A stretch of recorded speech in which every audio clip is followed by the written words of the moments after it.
ನಮಸ್ಕಾರ ಸ್ನೇಹಿತರೆ. ಇಂದಿನ ವಿಷಯ ವಿಜ್ಞಾನ. ನಿಮ್ಮ ಕೈಯಲ್ಲಿ ಒಂದು ಸಣ್ಣ ಕಾಂತ ಇದ್ದರೆ ಅದು ಕಬ್ಬಿಣದ ತುಂಡುಗಳನ್ನು ತನ್ನತ್ತ ಸೆಳೆಯುತ್ತದೆ. ಆದರೆ ಇದೇ ಕಾಂತ ಮರ, ಪ್ಲಾಸ್ಟಿಕ್, ಕಾಗದ ಅಥವಾ ಗಾಜನ್ನು ಏಕೆ ಸೆಳೆಯುವುದಿಲ್ಲ ಎಂದು ಎಂದಾದರೂ ಯೋಚಿಸಿದ್ದೀರಾ? ಇನ್ನೊಂದು ಕುತೂಹಲಕಾರಿ ವಿಷಯ ಏನೆಂದರೆ, ಎರಡು ಕಾಂತಗಳು ಹತ್ತಿರ ತಂದಾಗ ಕೆಲವೊಮ್ಮೆ ಅವು ಒಂದಕ್ಕೊಂದು ಅಂಟಿಕೊಳ್ಳುತ್ತವೆ, ಆದರೆ ಒಂದನ್ನೊಂದು ದೂರ ತಳ್ಳುತ್ತವೆ. ಹೀಗೆ ಆಗುವುದಕ್ಕೆ ಕಾರಣವೇನು? ಈ ಎಲ್ಲ ಪ್ರಶ್ನೆಗಳಿಗೆ ಇಂದು ತುಂಬ ಸರಳವಾಗಿ ಉತ್ತರ ತಿಳಿದುಕೊಳ್ಳೋಣ. ಇಂದಿನ ವಿಡಿಯೋದಲ್ಲಿ ನಾವು ಕಾಂತ ಮತ್ತು ಅದರ ಗುಣಲಕ್ಷಣಗಳು, ಕಾಂತೀಯ ಹಾಗೂ ಅಕಾಂತೀಯ ವಸ್ತುಗಳ ಕಾಂತದ ಧ್ರುವಗಳು, ಆಕರ್ಷಣೆ ಮತ್ತು ವಿಕರ್ಷಣೆ, ನಮ್ಮ ದೈನಂದಿನ ಜೀವನದಲ್ಲಿ ಕಾಂತದ ಉಪಯೋಗಗಳು ಯಾವುವು ಎಂಬುದನ್ನು ನೋಡೋಣ. ಮೊದಲು, ಕಾಂತ ಎಂದರೇನು? ಕಾಂತ ಎಂದರೆ ನಿರ್ದಿಷ್ಟ ವಸ್ತುಗಳನ್ನು ತನ್ನತ್ತ ಸೆಳೆಯುವ ವಿಶೇಷ ಗುಣ ಹೊಂದಿರುವ ವಸ್ತು. ಈ ಗುಣವನ್ನು ಕಾಂತೀಯ ಗುಣ ಎಂದು ಕರೆಯುತ್ತಾರೆ. ಆದರೆ ಒಂದು ವಿಷಯ ನೆನಪಿನಲ್ಲಿಟ್ಟುಕೊಳ್ಳಿ, ಕಾಂತವು ಎಲ್ಲ ವಸ್ತುಗಳನ್ನು ಸೆಳೆಯುವುದಿಲ್ಲ. ಅದು ಮುಖ್ಯವಾಗಿ ಕಬ್ಬಿಣ, ಉಕ್ಕು, ನಿಕಲ್ ಮತ್ತು ಕೋಬಾಲ್ಟ್ ಮುಂತಾದ ವಸ್ತುಗಳನ್ನು ಮಾತ್ರ ಆಕರ್ಷಿಸುತ್ತದೆ. ಅವುಗಳನ್ನು ಕಾಂತೀಯ ವಸ್ತುಗಳು ಎಂದು ಕರೆಯುತ್ತಾರೆ. ಆದರೆ ಮರ, ಕಾಗದ, ಗಾಜು, ರಬ್ಬರ್, ಪ್ಲಾಸ್ಟಿಕ್, ಬಟ್ಟೆ ಮತ್ತು ಅಲ್ಯೂಮಿನಿಯಂ ಮುಂತಾದ ವಸ್ತುಗಳನ್ನು ಕಾಂತ ಸೆಳೆಯುವುದಿಲ್ಲ. ಇವುಗಳನ್ನು ಅಕಾಂತೀಯ ವಸ್ತುಗಳು ಎಂದು ಕರೆಯುತ್ತಾರೆ. ಸ್ನೇಹಿತರೆ, ನಮ್ಮ ಸುತ್ತಮುತ್ತಲಿನ ಕಾಂತದ ಬಳಕೆ ತುಂಬ ಸಾಮಾನ್ಯವಾಗಿದೆ. ನೀವು ಮನೆಯಲ್ಲಿರುವ ಫ್ರಿಡ್ಜ್, ಬಾಗಿಲು, loud speaker, earphone, electric motor, computer, mobile phone ಇವುಗಳಲ್ಲಿ ಕಾಂತದ ಪಾತ್ರ ಬಹಳ ಮುಖ್ಯವಾಗಿರುತ್ತದೆ. ಆದರೆ ನಾವು ಪ್ರತಿದಿನ ಕಾಂತವನ್ನು ಬಳಸುತ್ತಿದ್ದರೂ ಅದರ ಹಿಂದಿರುವ ವಿಜ್ಞಾನ ಬಹಳಷ್ಟು ಜನರಿಗೆ ತಿಳಿಯುವುದಿಲ್ಲ. ಹಾಗಾದರೆ ಕಾಂತದ ಈ ಅದ್ಭುತ ಗುಣಗಳು ಹೇಗೆ ಕೆಲಸ ಮಾಡುತ್ತವೆ? ಕಾಂತದ ಧ್ರುವಗಳು ಯಾವುವು? ಎರಡು ಕಾಂತಗಳು ಕೆಲವೊಮ್ಮೆ ಏಕೆ ಒಂದಕ್ಕೊಂದು ಅಂಟಿಕೊಳ್ಳುತ್ತವೆ ಮತ್ತು ಕೆಲವೊಮ್ಮೆ ಹೇಗೆ ದೂರ ತಳ್ಳುತ್ತವೆ? ಇವುಗಳ ಬಗ್ಗೆ ತಿಳಿದುಕೊಳ್ಳೋಣ. ಸ್ನೇಹಿತರೆ, ಕಾಂತಗಳು ಮುಖ್ಯವಾಗಿ ಎರಡು ವಿಧಗಳಾಗಿ ವಿಂಗಡಿಸಲಾಗಿದೆ. ಮೊದಲನೆಯದು ನೈಸರ್ಗಿಕ ಕಾಂತ. ನೈಸರ್ಗಿಕ ಕಾಂತ ಎಂದರೆ ಪ್ರಕೃತಿಯಲ್ಲಿ ಸ್ವಾಭಾವಿಕವಾಗಿ ದೊರೆಯುವ ಕಾಂತ. ಇದನ್ನು ಮ್ಯಾಗ್ನೆಟಿಕ್ ಅಥವಾ ಲೋಡ್ಸ್ಟೋನ್ ಎಂದು ಕರೆಯಲಾಗುತ್ತದೆ. ಈ ಕಲ್ಲಿಗೆ ಕಬ್ಬಿಣದ ಸಣ್ಣ ತುಂಡುಗಳನ್ನು ತನ್ನತ್ತ ಸೆಳೆಯುವ ಗುಣವಿರುತ್ತದೆ. ಹಿಂದಿನ ಕಾಲದಲ್ಲಿ ಜನರು ಇದೇ ನೈಸರ್ಗಿಕ ಕಾಂತವನ್ನು ಬಳಸುತ್ತಿದ್ದರು. ಎರಡನೆಯದು ಕೃತಕ ಕಾಂತ. ಇವು ಮನುಷ್ಯರು ತಯಾರಿಸುತ್ತಾರೆ. ಇವು ವಿವಿಧ ಆಕಾರಗಳಲ್ಲಿ ದೊರೆಯುತ್ತದೆ.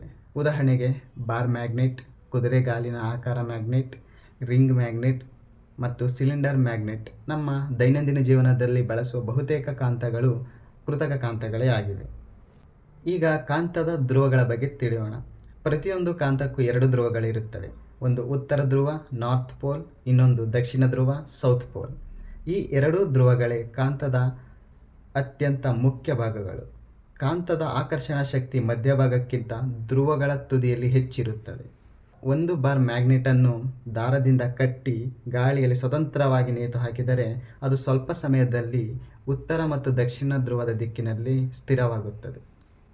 ಇದನ್ನು ಆಧಾರವಾಗಿ ಬಳಸಿಕೊಂಡು ದಿಕ್ಸೂಚಿ ತಯಾರಿಸಲಾಗಿದೆ. ಸಮುದ್ರಯಾನ, ವಿಮಾನಯಾನ, ಅರಣ್ಯಗಳಲ್ಲಿ ದಾರಿ ಕಂಡುಹಿಡಿಯುವಿಕೆ, ಕಾಂಪಾಸ್ ಬಳಕೆ ತುಂಬ ಉಪಯುಕ್ತವಾಗಿದೆ. ಇನ್ನೊಂದು ಮುಖ್ಯ ನಿಯಮ ಏನೆಂದರೆ, ಕಾಂತವನ್ನು ಎಷ್ಟೇ ಸಣ್ಣ ತುಂಡುಗಳಾಗಿ ಕತ್ತರಿಸಿದರೂ ಕೂಡ ಪ್ರತಿ ತುಂಡಿನಲ್ಲೂ ಒಂದು ಉತ್ತರ ಧ್ರುವ ಮತ್ತೊಂದು ದಕ್ಷಿಣ ಧ್ರುವ ಇರುತ್ತದೆ.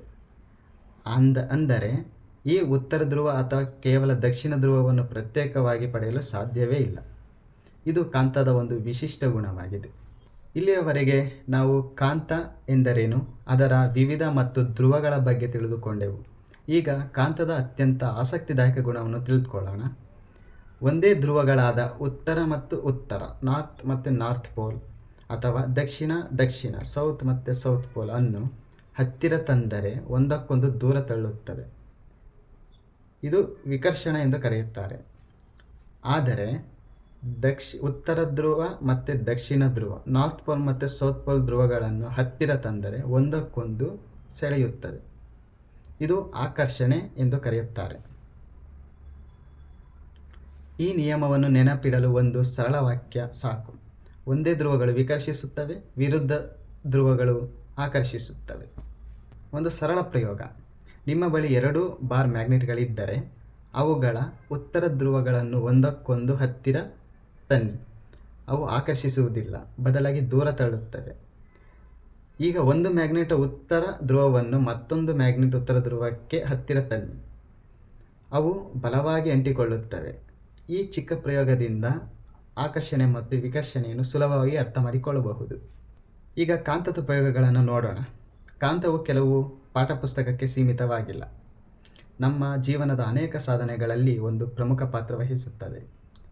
ಕಂಪಾಸ್ ಉತ್ತರ ದಿಕ್ಕನ್ನು ಕಂಡುಹಿಡಿಯಲು, ಫ್ರಿಡ್ಜ್ ಬಾಗಿಲು ಗಟ್ಟಿಯಾಗಿ ಮುಚ್ಚಲು, ಲೌಡ್ ಸ್ಪೀಕರ್ ಮತ್ತು ಹೆಡ್ಫೋನ್ ವಿದ್ಯುತ್ ಸಂಕೇತವನ್ನು ಧ್ವನಿಯಾಗಿ ವರ್ತಿಸಲು, ವಿದ್ಯುತ್ ಮೋಟಾರ್ಗಳು ಫ್ಯಾನ್, ಮಿಕ್ಸಿ, ವಾಷಿಂಗ್ ಮಿಷಿನ್ ಮುಂತಾದ ಉಪಕರಣಗಳ ಕಾರ್ಯನಿರ್ವಹಿಸಲು, ಸ್ಕ್ರ್ಯಾಪ್ ಯಾರ್ಡ್ಗಳಲ್ಲಿ ದೊಡ್ಡ ಎಲೆಕ್ಟ್ರೋಮ್ಯಾಗ್ನೆಟ್ಗಳ ಮೂಲಕ ಕಬ್ಬಿಣದ ಭಾರವಾದ ತುಂಡುಗಳನ್ನು ಸುಲಭವಾಗಿ ಎತ್ತಲು, ಆಸ್ಪತ್ರೆಗಳಲ್ಲಿ MRI ಯಂತ್ರಗಳಲ್ಲಿ ಮಾನವ ದೇಹದ ಒಳಭಾಗವನ್ನು ಸ್ಪಷ್ಟವಾಗಿ ಪರೀಕ್ಷಿಸಲು ಅತ್ಯಂತ ಶಕ್ತಿಯುತ ಕಾಂತವನ್ನು ಬಳಸಲಾಗುತ್ತದೆ. ಹೀಗಾಗಿ ನಾವು ಪ್ರತಿದಿನ ಬಳಸುವ ಅನೇಕ ತಂತ್ರಜ್ಞಾನಗಳ ಹಿಂದೆ ಕಾಂತದ ಅದ್ಭುತ ವಿಜ್ಞಾನ ಅಡಗಿದೆ. ಸ್ನೇಹಿತರೆ, ಈ ಇಂದಿನ ಪಾಠದ ಮುಖ್ಯಾಂಶಗಳನ್ನು ಮತ್ತೊಮ್ಮೆ ನೆನಪಿನಲ್ಲಿಟ್ಟುಕೊಳ್ಳೋಣ. ಮೊದಲನೆಯದಾಗಿ, ಕಾಂತ ಎಂದರೆ ಕೇವಲ ನಿರ್ದಿಷ್ಟ ವಸ್ತುಗಳನ್ನು ತನ್ನತ್ತ ಸೆಳೆಯುವ ಗುಣ ಹೊಂದಿರುವ ವಸ್ತು. ಕಾಂತೀಯ ವಸ್ತುಗಳು ಎಂದರೆ ಕಬ್ಬಿಣ ಮತ್ತು ಉಕ್ಕು, ನಿಕ್ಕಲ್ ಮತ್ತು ಕೋಬಾಲ್ಟ್. ಇವುಗಳನ್ನು ಕಾಂತ ಸುಲಭವಾಗಿ ಆಕರ್ಷಿಸುತ್ತದೆ. ಅಕಾಂತೀಯ ವಸ್ತುಗಳು ಎಂದರೆ ಮರ, ಪ್ಲಾಸ್ಟಿಕ್, ರಬ್ಬರ್, ಗಾಜು, ಕಾಗದ ಮತ್ತು ಬಟ್ಟೆ. ಇವುಗಳನ್ನು ಕಾಂತ ಆಕರ್ಷಿಸುವುದಿಲ್ಲ. ಮುಂದೆ ಕಾಂತಗಳು ನೈಸರ್ಗಿಕ ಮತ್ತು ಕೃತಕ ಎಂಬ 2 ವಿಧಗಳಾಗಿ ವಿಂಗಡಿಸಲಾಗಿದೆ. ಪ್ರತಿ ಕಾಂತಕ್ಕೂ ಉತ್ತರ ಧ್ರುವ ಮತ್ತು ದಕ್ಷಿಣ ಧ್ರುವ ಎಂಬ 2 ಧ್ರುವಗಳಿರುತ್ತದೆ. ಕಾಂತದ ಶಕ್ತಿ ಅದರ ಧ್ರುವಗಳಲ್ಲಿ ಬಳಿ ಹೆಚ್ಚು ಇರುತ್ತದೆ. ಇಂದಿನ ಪಾಠದಲ್ಲಿ ನೀವು ಅತ್ಯಂತ ಮುಖ್ಯ ನಿಯಮ ಯಾವುದು ಗೊತ್ತೇ? ಒಂದೇ ಧ್ರುವಗಳು ವಿಕರ್ಷಿಸುತ್ತವೆ, ವಿರುದ್ಧ ಧ್ರುವಗಳು ಆಕರ್ಷಿಸುತ್ತವೆ. ಒಂದೇ ವಾಕ್ಯದಲ್ಲಿ ನೆನಪಿಟ್ಟುಕೊಳ್ಳಬೇಕೆಂದರೆ ಪರೀಕ್ಷೆಯಲ್ಲಿ ಈ ವಿಷಯ ಸಂಬಂಧಿಸಿದ ಅನೇಕ ಪ್ರಶ್ನೆಗಳು ಸುಲಭವಾಗಿ ಉತ್ತರಿಸಬಹುದು. ಪರೀಕ್ಷೆಯಲ್ಲಿ ಕೇಳುವ ಪ್ರಮುಖ ಪ್ರಶ್ನೆಗಳು: ಕಾಂತ ಎಂದರೇನು?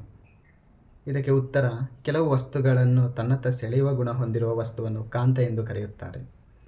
ಪ್ರಶ್ನೆ 2: ಕಾಂತೀಯ ವಸ್ತುಗಳಿಗೆ 2 ಉದಾಹರಣೆಗಳನ್ನು ಹೇಳಿ. ಒಂದು ಕಬ್ಬಿಣ ಮತ್ತು ಇನ್ನೊಂದು ಉಕ್ಕು. ಪ್ರಶ್ನೆ 3: ಕಾಂತದ 2 ಧ್ರುವಗಳು ಯಾವುವು? ಒಂದು ಉತ್ತರ ಧ್ರುವ, 2 ದಕ್ಷಿಣ ಧ್ರುವ. ಒಂದೇ ವಸ್ತುಗಳನ್ನು ಹತ್ತಿರ ತಂದರೆ ಏನಾಗುತ್ತದೆ? ಅವು ಪರಸ್ಪರ ವಿಕರ್ಷಿಸುತ್ತವೆ. ಕಾಂತದ 2 ಉಪಯೋಗಗಳನ್ನು ತಿಳಿಸಿ. ಮೊದಲನೇ ಉಪಯೋಗ: ಕಂಪಾಸ್ನಲ್ಲಿ ದಿಕ್ಕು ಕಂಡುಹಿಡಿಯಲು ಮತ್ತು ವಿದ್ಯುತ್ ಮೋಟಾರ್ಗಳಲ್ಲಿ ಉಪಯೋಗಿಸಲು. ಸ್ನೇಹಿತರೆ, ಭೂಮಿಯು ಒಂದು ದೊಡ್ಡ ಕಾಂತದಂತೆ ವರ್ತಿಸುತ್ತದೆ. ಅದಕ್ಕಾಗಿಯೇ ಕಂಪಾಸ್ನ ಸೂಚಿ ಯಾವಾಗಲೂ ಉತ್ತರ ಮತ್ತು ದಕ್ಷಿಣ ದಿಕ್ಕಿಗೆ ತೋರಿಸುತ್ತದೆ. ಈ ತತ್ಸಮಾನ ಬಳಸಿಕೊಂಡು ಸಾವಿರಾರು ವರ್ಷಗಳಿಂದ ನಾವಿಕರು ಮತ್ತು ಪ್ರಯಾಣಿಕರು ದಾರಿಯನ್ನು ಕಂಡುಹಿಡಿಯುತ್ತಿದ್ದಾರೆ.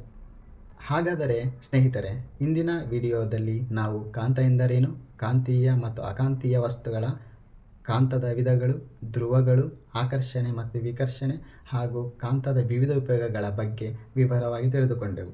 ಈ ವಿಡಿಯೋ ನಿಮಗೆ ಉಪಯುಕ್ತವಾಗಿದ್ದರೆ ಲೈಕ್ ಮಾಡಿ, ನಿಮ್ಮ ಸ್ನೇಹಿತರೊಂದಿಗೆ ಶೇರ್ ಮಾಡಿ. ಇಂತಹ ಇನ್ನಷ್ಟು ವಿಜ್ಞಾನ, ಶಿಕ್ಷಣ ಮತ್ತು ಕುತೂಹಲ ವಿಷಯಗಳ ವಿಡಿಯೋಗಳಿಗಾಗಿ ಕನ್ನಡದಲ್ಲಿ ನೋಡಲು ನಮ್ಮ ಚಾನಲನ್ನು ಸಬ್ಸ್ಕ್ರೈಬ್ ಮಾಡಿ ಹಾಗೂ ವಿಡಿಯೋಗಳ ಸೂಚನೆಗಾಗಿ ಬೆಲ್ ಬಟನ್ ಒತ್ತುವುದನ್ನು ಮರಿಬೇಡಿ.